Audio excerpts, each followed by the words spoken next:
C'est si bon de partir n'importe où, bras dessous, en chantant des chansons. Chères Mouliernaises, chers Mouliernais, mesdames, messieurs, chers amis, malheureusement, c'est dans un contexte sanitaire bien compliqué que pour la deuxième année consécutive, nous avons dû annuler la traditionnelle cérémonie des vœux. Néanmoins, en plus du bulletin municipal que chacun d'entre vous a dû recevoir, je souhaitais vous informer de vive voix des actions menées par le conseil municipal au cours de l'année 2021 et aussi de nos futurs projets. Tout d'abord, 2021 aura été marqué par un record des naissances, soit 13. Il faut remonter en 2009 où ce chiffre avait été égalé. Sincères félicitations aux jeunes parents et je leur souhaite de très bonnes nuits. Pour la première fois, nous avons mis à l'honneur ces nouveau-nés en participant au dispositif régional Une naissance, un arbre. Ainsi, nous avons planté en novembre dernier, en présence des bébés, de leurs parents et d'élus, des arbres feuillus tels que le chêne rouge, le tilleul, l'érable, sur notre base de loisirs. La plantation de chaque arbre est parrainée par un enfant. Une petite plaque mentionnant leur prénom et leur date de naissance est positionnée sous chaque arbuste. Ainsi, chaque enfant pourra voir son arbre grandir en même temps que lui. Fort de ce succès, cette opération sera reconduite tous les ans. Toutes ces naissances, ainsi que l'arrivée des jeunes ménages sur notre commune, permettent un effectif en hausse très significatif de notre école. En effet, 75 enfants inscrits à l'école cette année et pour la première fois depuis fort longtemps, nous avons dû agrandir la cantine. Nous pouvons espérer une ouverture de classe pour l'année prochaine si nous tenons compte des préinscriptions.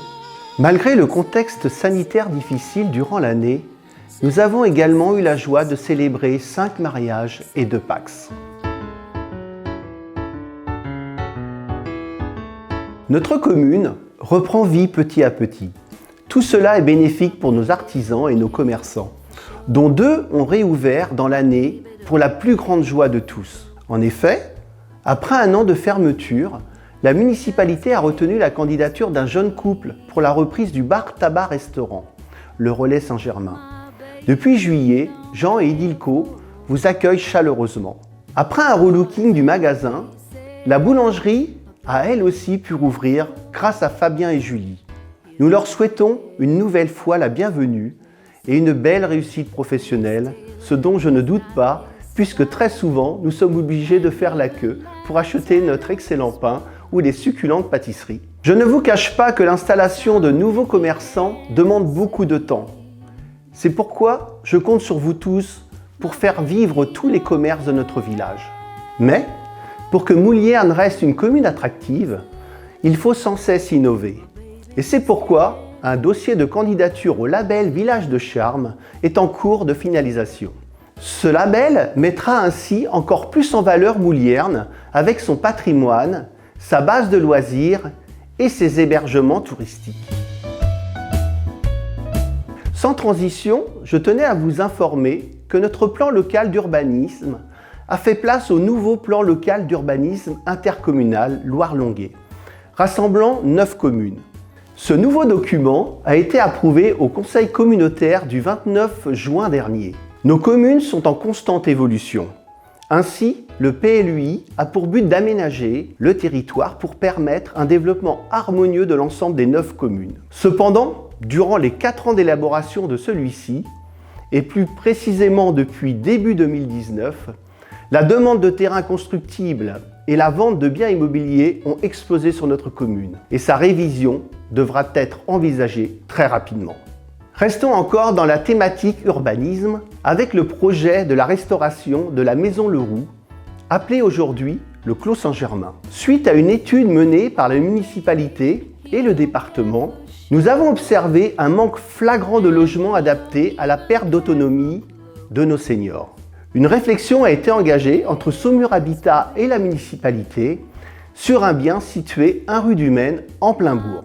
L'étude de faisabilité pour la rénovation de cette bâtisse nous a conduit à la création de 6 logements de type 3, de plein pied, à loyer modéré, maximum 475 € mensuels, dont la propriété sera définie dans le cadre d'un bail emphytéotique d'une durée de 53 ans au profit de Saumur Habitat. Au bout de ce bail, les logements deviendront propriété de la commune. Pour compléter ce projet, les dépendances disponibles seront transformées en espaces multigénérationnels composés d'espaces d'accueil, de sanitaires et d'une salle bibliothèque-médiathèque pour une surface d'environ 70 mètres carrés, dont la propriété et la gestion seront assurées par la commune. Financièrement, la commune aura à sa charge la création de l'espace multigénérationnel ainsi que la voirie justant le projet. Cela représente environ 253 000 € auxquels différentes subventions seront déduites. Des études sont actuellement en cours et un dépôt de permis de construire est prévu au premier trimestre 2022 pour un début des travaux fin 2022. Pour en finir sur l'urbanisme dans notre bourg, un inventaire précis des maisons vacantes sera effectué courant de l'année et une profonde réflexion doit être entamée pour leurs usages dans un avenir proche. Vous l'avez compris, nous avons à cœur de dynamiser au mieux notre magnifique bourg. Bien sûr, nos actions ne doivent pas se concentrer que dans le bourg. Et les travaux sur notre base de loisirs, la Louisière, en est la preuve. En effet, comme vous l'avez sans doute constaté, plusieurs réalisations ont vu le jour. Le carpodrome, dans un premier temps, premier carpodrome du département, puis la création d'un terrain de pétanque, l'installation d'un barbecue collectif et dernièrement, des jeux pour enfants. En début d'année, la mise en place du parcours de santé ainsi que la fin de la remise en état du sentier qui borde la Riverolle, avec la pose de 2 ponts, concluront la deuxième tranche des travaux. Vous n'êtes pas sans savoir que certaines de nos voies communales sont très endommagées. Nous allons commencer dès cette année, et cela pour une durée indéterminée, un programme d'enrobé en plus des travaux d'entretien régulièrement effectués. Pour info, plus de 60 km de voiries sont à entretenir tous les ans et la tâche est pharaonique. Nous continuerons également la réfection des trottoirs. En outre, l'aménagement de la place des anciens combattants est étudié, ainsi que l'enfouissement des réseaux rue du Val et chemin du Châtaignier.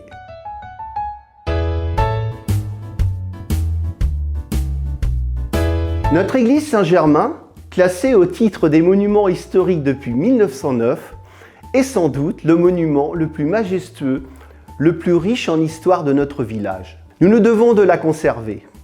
Et c'est pour cela qu'une étude de diagnostic général est en cours par le cabinet Architrave. Et suite à cela, nous pourrons programmer des travaux sur plusieurs années et selon les priorités. En attendant la fin de cette étude, nous avons fait faire des devis pour la rénovation de la toiture. Ainsi, une tranche de cette dernière devrait être rénovée cette année. Les gouttières ont également été nettoyées et certaines changées en novembre dernier. La municipalité a lancé fin décembre un marché à procédure adaptée pour l'achat d'un véhicule électrique 9 places. En effet, nous souhaitons organiser des modes de déplacement solidaires pour nos aînés ou les personnes ayant des difficultés pour se déplacer. Ce véhicule pourra également être disponible pour du transport d'enfants, et notamment scolaire, mais aussi pour les associations communales. Un dossier de demande de subvention a été envoyé afin d'obtenir des fonds leaders. Notre projet a ainsi été accepté et sera donc subventionné à hauteur de 80%.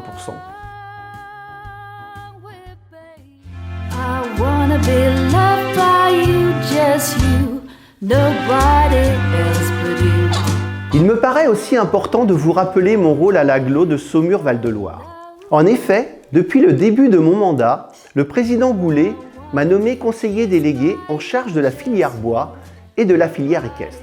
Cette nomination est importante pour notre commune, puisque je siège au bureau décisionnel et donc à la source des décisions. Je vous rappelle également que nous avons été bénéficiaires d'environ 110 000 € d'attribution de compensation pour l'année 2021.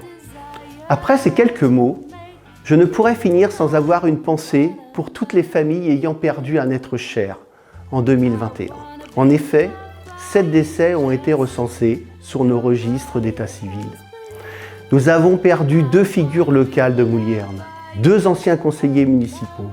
Yves Louvet, qui aura marqué la vie communale par son implication professionnelle et associative, et Émile Bourdin, qui aura également su donner du temps aux autres, notamment pour des associations ou des organismes agricoles. Cette fin d'année ne nous aura pas épargnés. Nous avons dû faire face au décès de notre docteur, Jean-Louis Bonilori, décédé subitement. Il était installé à Moulières depuis 1986, avec son épouse Françoise. Ils ont tous les deux consacré leur vie professionnelle et très souvent personnelle au service des Mouliernais. Sa disparition laissera un grand vide pour toute sa patientèle et pour tous ceux qui l'ont côtoyé. Toutes nos pensées vont vers son épouse Françoise. Nous avons également appris le décès de René Plessis, ancien professeur d'histoire et de géographie. Lui et sa femme résidaient à Mamers, mais avaient une maison secondaire à Moulières. Vous retrouverez quelques écrits de ce dernier dans notre page d'histoire du bulletin municipal. Je garderai d'ailleurs en mémoire la dernière livraison de lui-même et de son épouse. C'est en effet dans l'imprimerie de leur fils que notre traditionnel bulletin municipal est édité. J'adresse tous mes vœux de courage et de sympathie à son épouse Danielle. Je ne finirai pas mon discours sans remercier tous les employés communaux, très chaleureusement, pour leur implication et leur transmets tous mes vœux pour 2022. Remerciements aussi à tous ceux qui ont participé activement à la vitalité de notre commune au cours de l'année écoulée, à savoir toutes les associations sportives et culturelles, tous leurs bénévoles, les entreprises, les auto-entrepreneurs, le corps médical, le corps enseignant, les agriculteurs, les commerçants et artisans, les sapeurs-pompiers, ainsi que les conseillers municipaux. Merci à vous tous. Je tenais également à souhaiter la bienvenue à tous les néo-mouliernais. Dès que possible, nous vous proposerons une présentation officielle à la salle commune des loisirs afin de les recevoir comme il se doit. Un clin d'œil au comité des fêtes qui célébrera cette année la 50e foire aux pommes. Un grand merci à Oli pour avoir accompagné musicalement ses vœux. Je terminerai donc en vous adressant à tous, chers Mouliernais, chères Mouliernaises, chers amis, mes meilleurs vœux de santé, de partage et de prospérité pour l'année 2022. I wanna be loved by you, just you, nobody else but you. I wanna be loved by you.